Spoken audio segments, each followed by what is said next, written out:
Hi எல்லாருக்கும் வணக்கம். Welcome to கனிஸ் வேர்ல்டு. இன்றைக்கி திருக்க மீன் குழம்பு எப்படி செய்கிறதுன்னு பார்ப்போம். இதுதான் திருக்க மீன் பீஸாக வாங்கிட்டு வந்திருக்கோம்.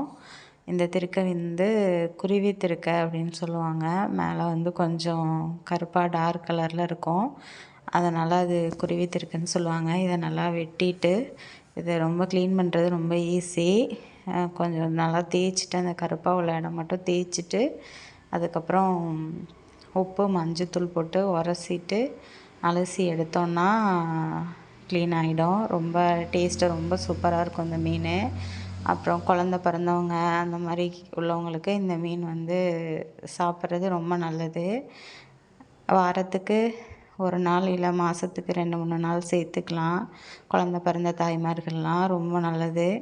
இந்த மீன் குழம்பு மிளகு அப்புறம் சீரகம் கிடையாது, மிளகும் பூண்டும் நல்லா இடித்து எடுத்து வச்சுக்கணும். இது தக்காளி பழம், வெங்காயம், பச்சை மிளகாய் அந்த மாதிரி எந்த ஐட்டமும் இதில் போட வேண்டாம். இந்த மாதிரி செஞ்சால் தான் இந்த குழம்பு ரொம்ப நல்லா டேஸ்ட்டாக வரும். மிளகும் சீரகமும் நல்லா பொடி பண்ணி எடுத்து வச்சுக்கணும். இப்போ இதுக்கு தேவையானது ஒரு லெமன் சைஸ் புளி. நம்ம புளிப்புக்கு எவ்வளோ புளி தேவையோ அந்தளவு எடுத்துக்கலாம். எடுத்து 10 நிமிஷம் ஊற வச்சு கரைச்சி வச்சுருக்கேன். இதுக்கு வெந்தயம், அப்புறம் இடித்த மிளகு, பூண்டு, அப்புறம் ஒரு 2 பூண்டு இல்லை 3 பூண்டு உரித்து வச்சுருக்கேன். அதை சேர்த்துக்கலாம். அதுக்கப்புறம் மண் சட்டி வச்சு அதில் நல்லெண்ணெய் விட்டுருக்கேன். இதுக்கு கண்டிப்பாக நல்லெண்ணெய் தான் யூஸ் பண்ணணும். அப்போ தான் இந்த குழம்பு டேஸ்ட்டாகவும் இருக்கும், உடம்புக்கும் ரொம்ப நல்ல சத்து கூட. அதனால் நல்லெண்ணெய் யூஸ் பண்ணியிருக்கேன். நல்லெண்ணெய் போட்டு நல்லெண்ணெய் சூடானதும் வெந்தயம் போட்டுக்கலாம். வெந்தயம் போட்டுட்டு அதுக்கப்புறம் தாளிப்பு வடகம் போட்டுக்கலாம். வடகமும் இந்த குழம்புக்கு மஸ்ட்டாக சேர்த்துக்கணும். வாசம் ரொம்ப சூப்பராக இருக்கும். அதனால் கண்டிப்பாக வடகம் சேர்த்துங்க. அதுக்கப்புறம் உரித்து வச்சுருக்க பூண்டு, அந்த 2 இல்லை 3 பூண்டு உரித்து வச்சுருக்கலாம். அந்த பூண்டை அப்படியே சேர்த்துக்கலாம். ஒரு கைப்பிடி அளவு இருக்கும் என் கையால் இந்த பூண்டு. அதை அப்படியே சேர்த்துட்டு அதையும் வதக்கிட்டு அந்த இடித்து வச்சுருக்கோம் இல்லையா பூண்டும் மிளகும், அதையும் சேர்த்து நல்லா வறுத்தரணும். ஒரு நல்ல அரோமா வரும். அந்த பூண்டு மிளகு நம்ம உரித்த பூண்டு எல்லாம் போட்டிருக்கோம் இல்லையா, அதெல்லாம் வதங்கும் போது ஒரு நல்ல அரோமா வரும். அது வரையும் நல்லா வதக்கிட்டு அதுக்கப்புறம் நம்ம ஊற வச்சு கரைச்சி வச்சுருக்கோம் இல்லையா புளி, அதை போடணும். போட்டுட்டு அந்த குழம்புக்கு தேவையான கல்லுப்பு இப்போ போட்டுடலாம்.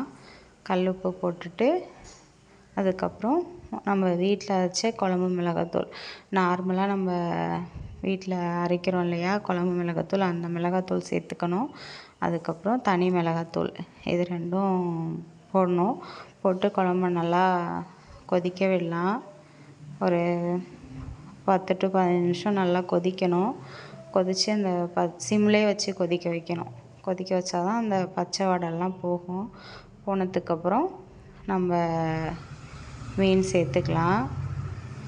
மீன் சேர்த்து மீன் நல்லா ஒரு 10 நிமிஷம் நல்லா வேகணும். இந்த மீன் கரையாது, உடஞ்சி போகாது, ஒன்றும் பண்ணாது. அதனால நல்லா தைரியமாக ஒரு 10 நிமிஷம் வேக வைக்கலாம். வேக வச்சுட்டு அதுக்கப்புறம் மறுபடியும் ஒரு 5 நிமிஷம் கொதிக்க வைக்கணும். கொதிக்க வச்சு திரும்ப ஒரு கரண்டி நல்லெண்ணெய் விட்டுக்கலாம். நல்லெண்ணெய் எவ்வளோ ஊற்றுறோமோ அவ்வளோ அந்த குழம்பு டேஸ்ட்டாகவும் இருக்கும், உடம்புக்கும் நல்லது. அதனால் நல்லெண்ணெய் மறுபடியும் சேர்த்து நல்லா கொதிக்க வைக்கணும். நல்லா கொதிக்க வச்சுட்டு அதுக்கப்புறம் இந்த மீன் வெந்தோடனே இறக்கிடலாம். ரொம்ப டேஸ்ட்டான திருக்க மீன் குழம்பு ரெடி. இந்த குழம்பு ரொம்ப ஹெல்த்துக்கு ரொம்ப நல்லது. இந்த திருக்க எங்கள் ஊர் பக்கம் ரொம்ப ரேராக தான் கிடைக்கும் போது வாங்கி செஞ்சுக்கிறது ரொம்ப நல்லாயிருக்கும், டேஸ்ட் நல்லாயிருக்கும். வேறு திருக்கையெல்லாம் நான் அவ்வளோதான் சமைக்க மாட்டேன். இந்த திருக்க மட்டும்தான் சமைப்பேன். ஏன்னா இந்த திருக்க டேஸ்ட்டு தான் எங்கள் வீட்டில் எல்லாேருக்கும் பிடிக்கும். அதனால் கண்டிப்பாக இந்த குருவி திருக்க மீன் கிடச்சா வாங்கி ட்ரை பண்ணி பாருங்கள், எப்படி இருக்குதுன்னு சொல்லுங்கள். உங்கள் ஊரில் இது எப்படி சமைப்பீங்க? வெங்காயம் இதெல்லாம் யூஸ் பண்ணி செய்வீங்களா, இல்லை இந்த மாதிரி பூண்டு மிளகு போட்டு செய்வீங்களா அப்படின்னு கமெண்டில் சொல்லுங்கள். எப்படி செஞ்சாலுமே இந்த மீனோட சுவை ரொம்ப நல்லாயிருக்கும். அவ்வளோ ஒரு ஹெல்த் பெனிஃபிட் உள்ளது. கிடச்சா கண்டிப்பாக வாங்கி சேர்த்துக்கோங்க. வாரத்தில் 2 நாள் கூட சேர்த்துக்கலாம். ரொம்ப நல்லது தான் உடம்புக்கு. சாப்பிட்டு பார்த்துட்டு எப்படி இருக்குது அப்படின்னு சொல்லி கமெண்டில் சொல்லுங்கள்.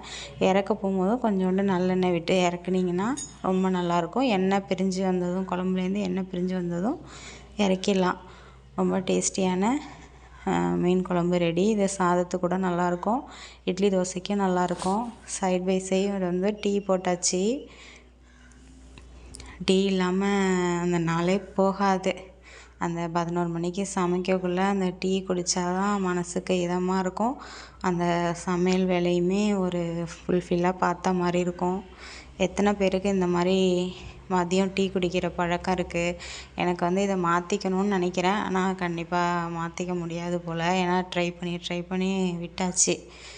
டீ குடித்தா தான் அந்த சமையல் வேலையே பார்க்குற மாதிரி இருக்குது. அதனால் ஒரு பக்கம் சமைச்சிட்ருக்கும் போதே ஒரு பக்கம் டீ போட்டு குடிச்சிடுறது. அந்த டீ குடித்தோன்னா மைண்டு கொஞ்சம் ரிலாக்ஸாக அடுத்த ஸ்டெப்பு ஒர்க் ஸ்டார்ட் பண்ணுறதுக்கு ரொம்ப ஈஸியாக இருக்கும். அதனால் டீயும் போட்டு குடிச்சிட்டு குழம்பு ரெடி ஆகிடுச்சி. இப்போ இறக்கிடலாம். ஒரு சூப்பரான திருக்க மீன் குழம்பு செஞ்சு பார்த்துட்டு எப்படி இருக்குது அப்படின்னு கமெண்டில் சொல்லுங்கள். தேங்க்ஸ் ஃபார் வாட்சிங். Thank you so much.